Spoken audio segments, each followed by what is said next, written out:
May isang lugar ka ba na paulit-ulit mong binabalikan? Kahit kabisado mo na ang amoy ng hangin parang laging bago. At sa bawat balik mo, may bagong kwento kang binibitbit. Baguio. Ito ang paborito ng maraming Pilipino. Pero bakit nga ba? Tinatawag na tayo ng bundok.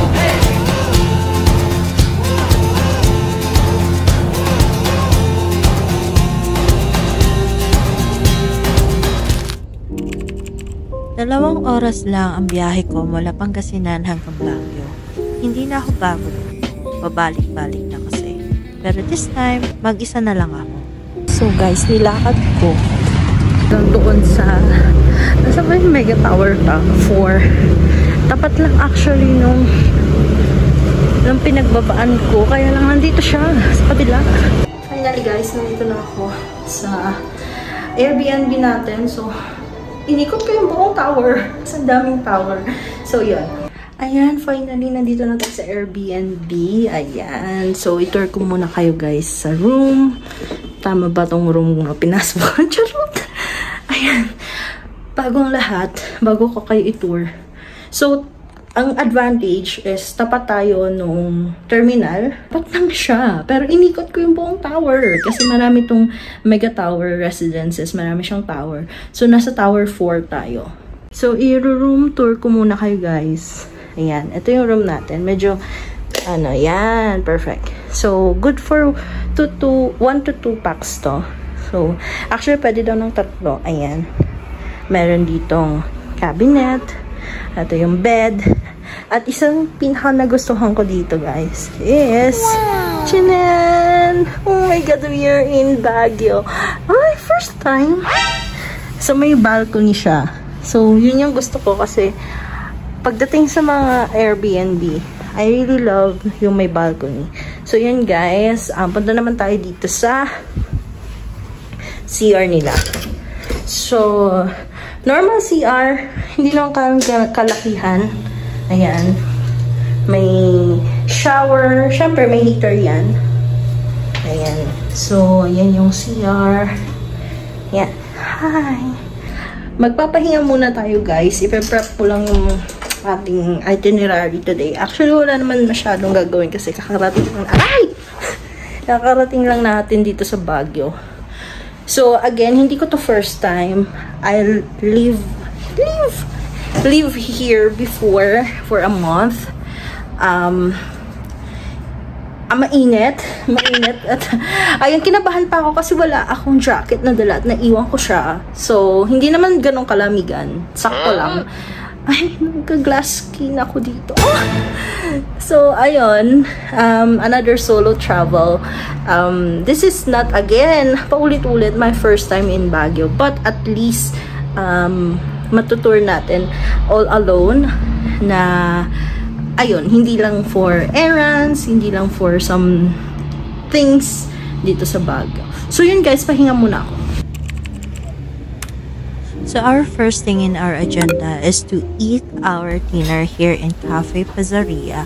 So, maagang dinner to kasi marami pa akong dapat gawin from work. And the reason din kung bakit dito ko pinili is very memorable tong place na to kasi dito kami kumain ng mga friends ko dati. I love their seafood pasta and their avocado shake. After kong kumain sa Cafe Pizzeria, sobrang busog na ako so I went here sa SM City Baguio na malapit lang din naman doon sa cafe and tried the Resi chocolate. So ito yung dessert ko for today kasi nagte-trending to actually sa TikTok and I wanna try it. And then after that, I take some break, mga 20 to 30 minutes dito sa Sunset Terraces ng SM City Baguio. Sobrang peaceful talaga dito sa part na to kasi ang sarap pagmuni-muni. Ayan guys, so I'm back here in my Airbnb. So bumili na tayo nitong Resi whatsoever. Yan. I don't know how to pronounce it, pero Resi. Ayun, napagod ako. So, ako ay naglakad-lakad kasi syempre dito sa Baguio hindi ka pwedeng hindi maglakad. At alam mo naman ang kanilang ano dito. So, hanggang ngayon naglalakad pa rin ako. Tiyan. Ayan. So, bumili lang ako ng actually, ang kagandahan dito sa Airbnb ko dito sa Mega Tower is meron siyang kalapit na Family Mart. So, maliit lang yung Family Mart na yun. Like, super liit niya. Mga necessities lang talaga yung patong ko muna kayo dyan, guys. Liit niya, guys. Mga necessities lang talaga yung mabibili nyo. But, mamaya na yan. Kasi unbox natin yung mga nabili ko na naman. So, hindi ako nakadala ng jacket. So, alam niyo naman, pag Baguio, diba malamig? Pero kasi ngayon, medyo mainit. So, hindi siya necessary. Pero, para maghanda lang ako ay bumili ng jacket. Cardigan lang siya. Yan. Just in case, ang ganda. Sa bench. Hindi naman ako 1993, pero binili ko pa rin siya. Pero ayun lang, maganda kasi yung tela. And good for, magagala tayo ng session road. So, alam mo naman, dapat maganda yung ating outfit. Huh? Tsaka para hindi malamig. Tapos, bumili ako sa Family Mart. So, may mga, ko. Pero kasi, ito nga kasi ang inaabangan natin, diba? So, ito yung sikat ngayon dito sa Baguio. Diba, kapag pumunta ka ng Baguio, it's more on strawberries, ganyan, taho, ganyan. Pero ngayon, ito ngayon yung pinipilahan ng tao. So, nakita niyo naman sa mga previous videos ko, as in, ang daming tao. So, ito yung Resi chocolate. So, truffle chocolate daw siya. So, let's try. So, guys, ito yung kanilang dark chocolate, tapos s'mores, and isang strawberry. Kasi hindi naman ako sobrang hilig sa strawberry. Like, ito-try lang talaga natin siya. Ito-try, hindi ko sure kung ito-try natin lahat. Pero, sige, bite-bite na lang muna tayo. So, ito, unahin natin yung classic nila, which is yung, wait lang, huminga ako.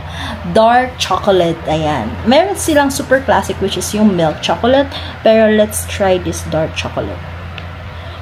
Hindi siya na nagbigay sila ng ganito, pero hindi siya na matigas siya. Okay, let's bite.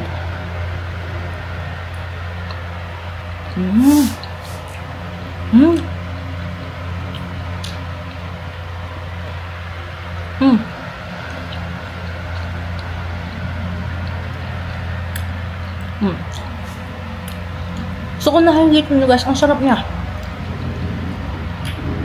35% lang daw yung pagiging dark niya. So, hindi siya sobrang super dark chocolate.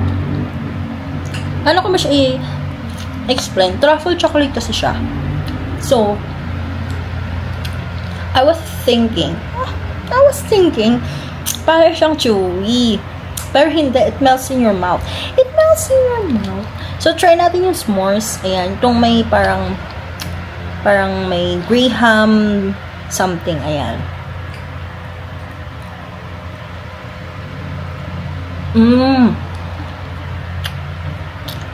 Okay.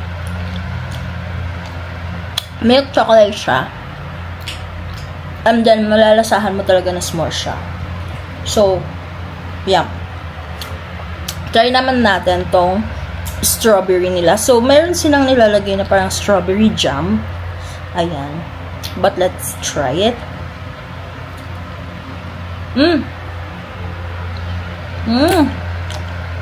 Guys, hindi ako mahilig sa strawberry.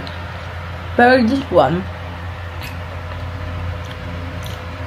alam mo yung lasa ng Monami? Ganun siya. Pero ang sarap nung parang syrup doon sa taas. Yun yung nagpasarap. Pero yung texture itself kasi medyo gooey siya na parang pag kinain mo is more on Monami. So, ganun yung parang lasa niya. So, overall, i-rate natin yung mga flavors. So, ayan. So, for this one, si dark chocolate, it's 8.5/10. Kasi sobrang sarap niya. Hindi siya super nakakaumay. Ayan. Pero meron siyang Japanese chocolate na patulad, which is sobrang hindi ko maalala yung Japanese chocolate na yun, pero yun yung parang naiisip ko. So, yum. Parang Mickey ba yun? Mickey? Yan. Gusto ko siya. So, s'mores naman, medyo Matamis siya. Compared kay dark. Which is normally ganun naman pag chocolate. Na hindi naman sobrang matamis si dark. Pero si milk is dahil na-empower ni milk, yung chocolate. So, matamis siya. So, for that, parang, for me, it's 7.5 over 10. And then, si strawberry, dahil hindi ako fan ng strawberry, pero masarap din siya, I will give it 7.5 over 10 din. But overall, the Reese's chocolate, it's 8.5 for me. So, parang, hindi ka makakahanap ng ganitong chocolate sa ibang, lugar. Ayan. So, ayan guys, this 6, hindi ko siya maubos. Siyempre, paunti-untihin natin yan. But this costs 90 pesos. 99 pesos. So, available siya only in Baguio. Kasi nga, originally dito siya na-originate. And matatagpuan niyo siya sa SM Baguio. Malapit siya sa, katapat niya yung Komiko. Komiko. Basta yung Japanese bakery. And then, malapit din siya sa McDonald's. So, nandoon siya. Maliit lang siya na pesto at all. So, yun guys.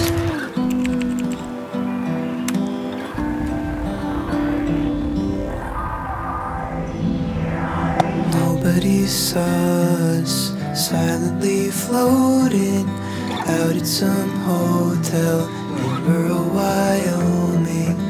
Nobody saw us secretly hoping we would have disappeared. But one day, moon sing, Rin talaga sa mga nasa list ko itong Vanilla Cafe. So, medyo pricey lang yung food nila dito pero sobrang sarap naman. And I was expecting na makikita ko dito yung parang Bridgerton nilang theme. Kaya lang, pinalitan na nila. I'm not sure what's the reason behind, but yun, sadly, hindi natin nakita.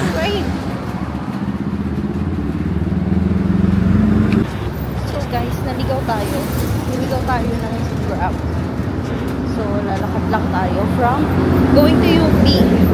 Hindi mawawala ang museum sa aking list kapag pumupunta ako sa mga iba't ibang lugar. Kailangan kong makita at malaman ang kanilang cultural heritage. So, unfortunately, hindi pwedeng kumuha ng videos dito. So, it's better na pumunta kayo doon to see it.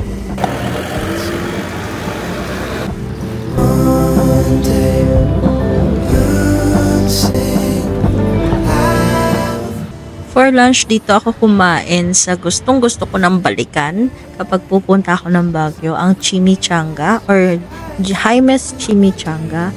Na-try ko na dito and sobrang sarap ng kanilang chimichanga. So, this is a Mexican restaurant and sobrang dito, sarap. Ayan, talagang malalasap mo yung pagiging Mexican ng mga food nila.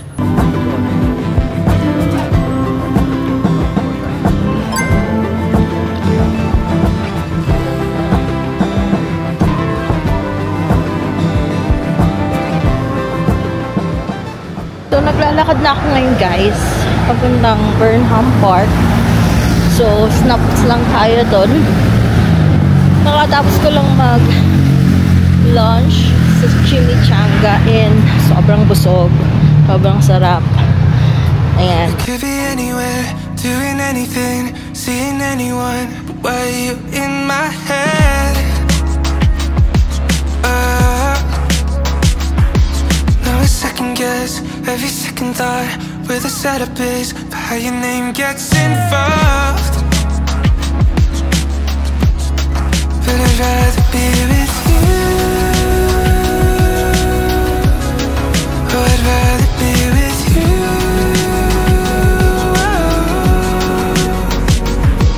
I've been everywhere, doing everything, seeing everyone.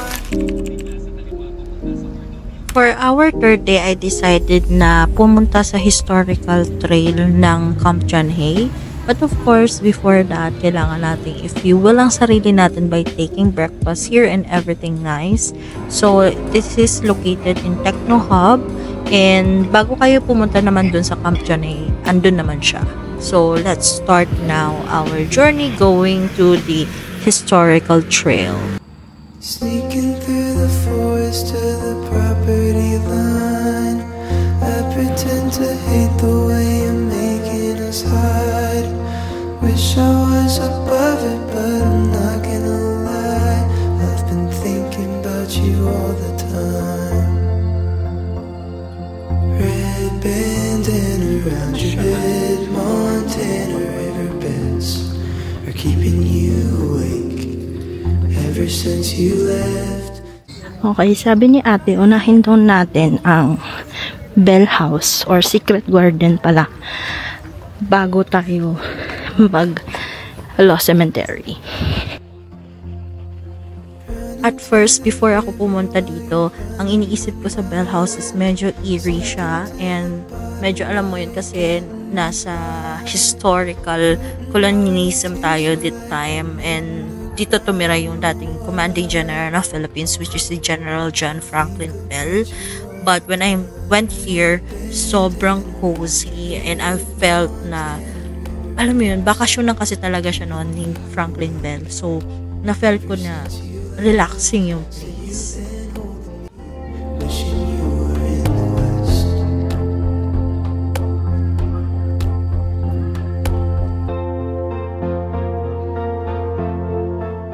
So, medyo marami na ring tourist dito. So, siguro sa TikTok. Kaya, yun, maraming tao. Then, may mga nagpipictorial na rin. So, let's go.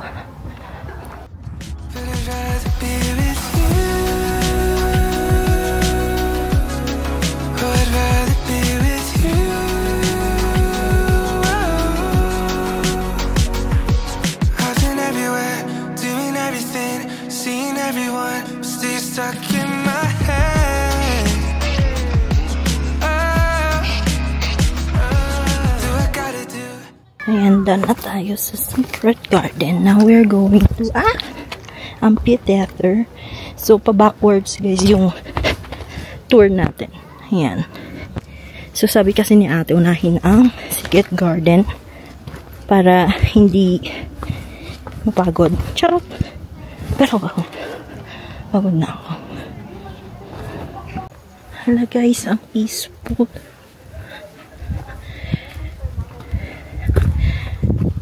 Parang ang saya dito mag-hike. Charot, nag-hike na ako mga kaibigan. So,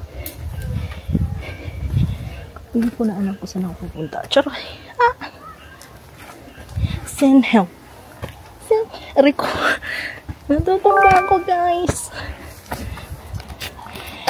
Kapag pupunta kayo dito sa Baguio, make sure na nakakondisyon kayo. Dahil pagod. Katulad niyan. Hakit na naman. To get over you, 'cause I'm not over you. Is it stupid?